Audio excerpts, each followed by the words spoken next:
D R study centre में आपका बहुत बहुत स्वागत है बच्चों। तो अब हम स्टार्ट करने वाले हैं आज आदर्श प्रश्न पत्र सेट तीसरा, जिसमें वैकल्पिक क्वेश्चन पूछे गए हैं, फिर खालिस्तान और फिर उसके बाद 2-2 नंबर के और 3-3 नंबर के प्रश्न पूछे गए हैं। तो चलिए हम स्टार्ट करते हैं देर न करते हुए। ये क्लास 8th का विज्ञान सब्जेक्ट का हम पेपर लेके आए हैं, आदर्श प्रश्न पत्र तीसरा। इसके पहले भी हम प्रश्न पत्र आदर्श प्रश्न पत्र 2 और प्रश्न पत्र 1 उनको हम समझा चुके हैं पहले ही। जिसने भी वो वीडियो नहीं देखा है वो ज़रूर देखें एक बार।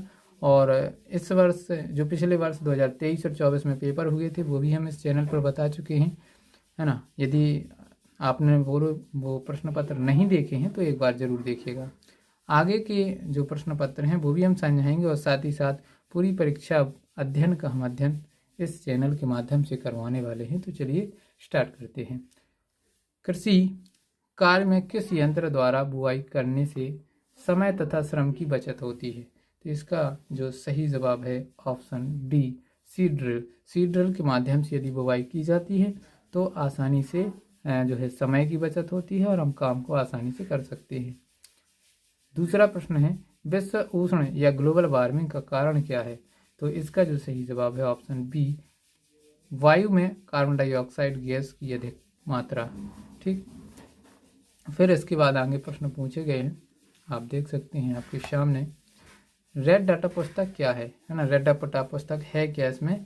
तो इसका जो सही जवाब है आपका ऑप्शन ए, संकटापन सभी स्पीसीज का रिकॉर्ड होता है रेड डाटा पुस्तक में।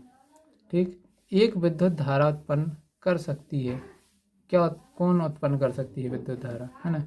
इसका जो सही जवाब है ऑप्शन डी, ये दोनों, तापीय प्रभाव भी और रासायनिक प्रभाव और चुंबकीय प्रभाव, ये तीनों ही प्रभाव विद्युत धारा उत्पन्न कर सकती है। तो इसका सही जवाब हो जाएगा ऑप्शन डी, ये सभी।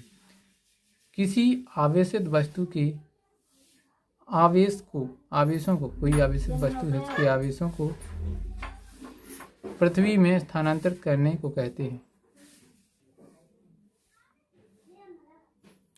अगला प्रश्न है, देखिए, किसी आवेशित वस्तु के आवेशों को पृथ्वी में स्थानांतरित करने को कहते हैं।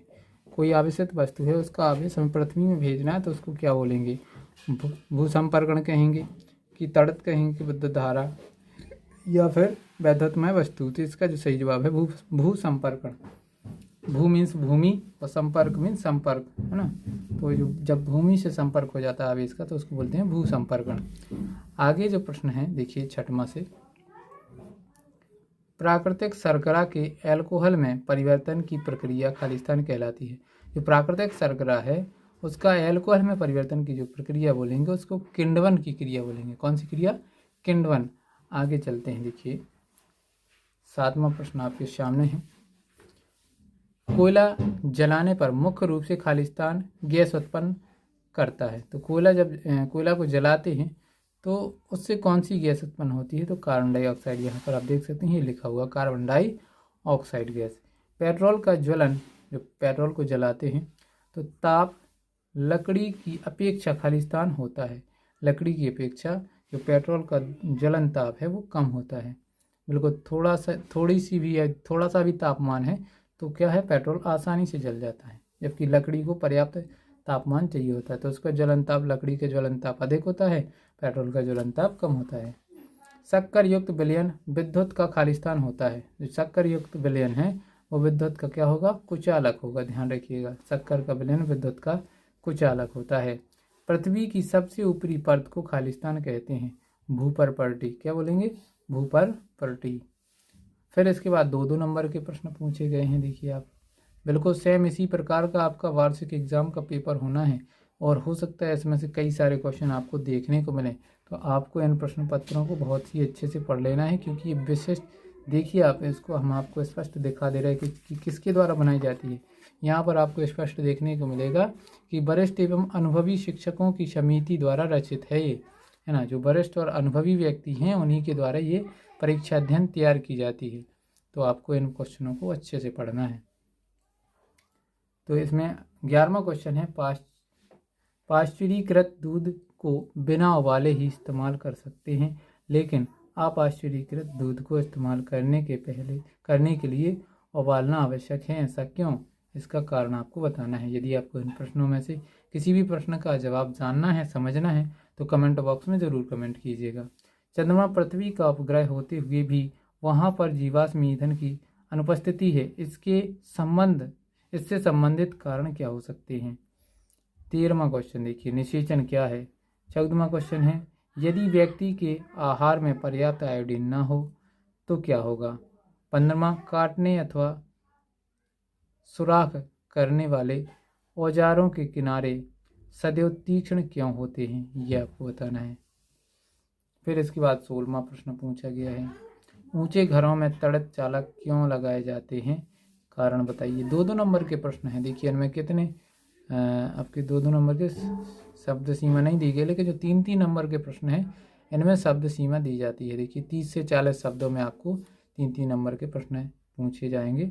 और इसमें देखिए 17 से लेकर 22 तक के प्रश्न जो हैं 3-3 नंबर के रहेंगे, जिसमें आपको कम से कम उनके आंसर लिखने के लिए 30 से 40 शब्द लिखना है।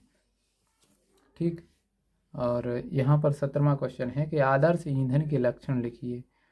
हमें जैव विविधता का संरक्षण क्यों करना चाहिए? फिर मछली तथा मेंढक एक साथ सैकड़ों अंडे देते हैं, जबकि मुर्गी एक समय में एक ही अंडा देती है, ऐसा क्यों? मानव एक निश्चित आयु के बाद ही क्यों जनन कर सकता है ना? मानव एक निश्चित आयु के बाद ही जनन क्यों कर सकते हैं? ये इसमें इसका कारण लिखना है। ठीक। बल लगाने पर किसी वस्तु में क्या क्या परिवर्तन होते हैं? ये आपको बताना है। आपको समुद्री जल एवं आसुत जल दिए गए है ना, दोनों ही जल दिए जाएं, तो इनमें से कौन से जल का उपयोग आप परिपथ में चालक के रूप में करेंगे और क्यों? इसका कारण दीजिए, है ना। यदि आपको शुद्ध जल दे दिया जाए और समुद्र का जल दे दिया जाए तो उन्होंने ये पूछा है कि कौन से जल में विद्युत धारा प्रवाहित हो सकती है। इसके बाद आपके 5-5 नंबर के प्रश्न आ जाते हैं। यहाँ पर से देख सकते हैं 5-5 नंबर के जो प्रश्न हैं इनमें शब्द सीमा 70 से 80 शब्द आपको लिखने पड़ेंगे। देखिए पहला प्रश्न है इसमें 23वां नंबर का, प्रतिजैविक क्या है? प्रतिजैविक लेते समय कौन कौन सी सावधानी रखनी चाहिए? घर्षण हानिकारक है परंतु अनिवार्य भी है, इस वाक्य को उदाहरण सहित समझाइए। ध्वनि कैसे उत्पन्न होती है तथा यह कैसे हमारे कानों द्वारा सुनी जाती है? कारण लिखिए। नियमित तथा विसरित परावर्तन में अंतर लिखिए तथा प्रत्येक को चित्र द्वारा प्रदर्शित कीजिए। इस प्रकार से आपके टोटल 26 प्रश्न पूछे जाएंगे और ये आदर्श प्रश्न पत्र 3 आपका कंप्लीट होता है। अब इसके बाद हम अगले वीडियो में आदर्श प्रश्न पत्र 4 के बारे में समझेंगे। और यदि आपको आदर्श प्रश्न पत्र 3 में कोई प्रश्न ऐसा है जो आपको समझ में नहीं आ रहा है या जिसका आंसर आपके पास नहीं है, कमेंट बॉक्स में कमेंट कीजिए, हम उसका आंसर आपको बताने का पूरा प्रयास करेंगे और अच्छे से समझाने का प्रयास करेंगे। ठीक।